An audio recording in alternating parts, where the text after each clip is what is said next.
Hello everybody, and welcome to my guide to how the guild I am in defeats Murdantix in the Hammerknell raid instance.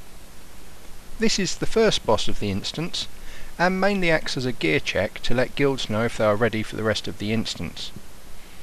He starts off with very few mechanics and gains several more throughout the fight. We use 2 tanks here as tank swapping is required. We bring about 5 healers, 2 for the tanks and the rest for the raid. You will need to have at least 7 range players in the raid, either healers or DPS. These should be marked so that they can avoid being close to each other throughout the fight. We have one of the tanks pick up Murdantix and move him just to the right of the steps into the area. Range should spread out throughout the room, and melee should position themselves to avoid Murdantix's cleave. Range should take care, as from 75% of Murdantix's health onwards, he will be kited anti-clockwise round the edge of the room. Murdantix will periodically cast Mangled, which is a frontal cleave. This will place a stacking debuff on any one hit that reduces their armour and toughness. This means that 2 tanks are required, and whoever is not tanking should not be standing in front of the boss. We have tanks taunt off each other at about 4 stacks of this debuff. Murdantix will gain a stacking buff called Strength of Souls whenever anything in Murdantix's area dies.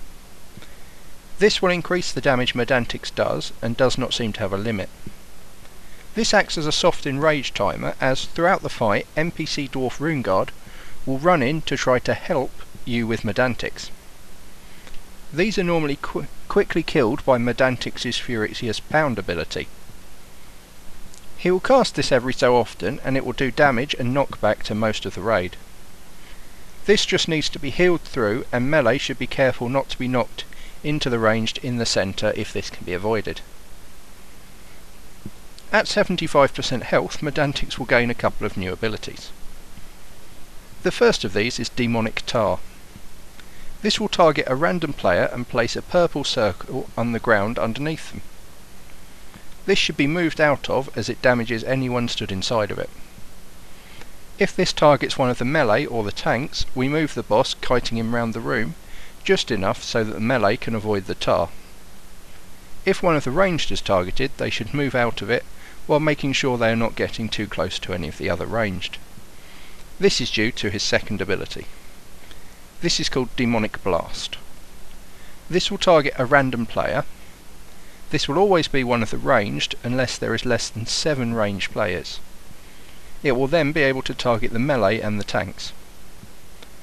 The player targeted and anyone close to him will deal 3000 damage to themselves and anyone nearby. This means that if 2 players are close together, they will most likely kill each other. Making sure this ability does not target the melee is very important, as this will mostly result in the death of all of the melee, and probably take one or both of the tanks with them. There should always be at least 7 players standing at range from Murdantix spread out. If one of the players is killed, they should be rezzed or replaced quickly. At 50% health, Murdantix gains another ability. He will begin casting Soul Trauma. This needs to be interrupted, as if it casts, it will almost certainly result in a wipe. We split the players with interrupts into 2 groups who take it in turns to interrupt this ability. The only real problem can occur if Murdantix casts this just after a knockback, as melee will have difficulty reaching Murdantix in time. We try to make sure each group has at least 1 ranged interrupter to cope with this. At 25%, Murdantix will start summoning Soul Tormentors. These are small lads that should mainly be ignored. They do not hit very hard, so raid healers should be able to cope with any damage they do. They act as a second enrage mechanic, as if their numbers get high enough, they will start killing people when combined with the damage that Murdantix does.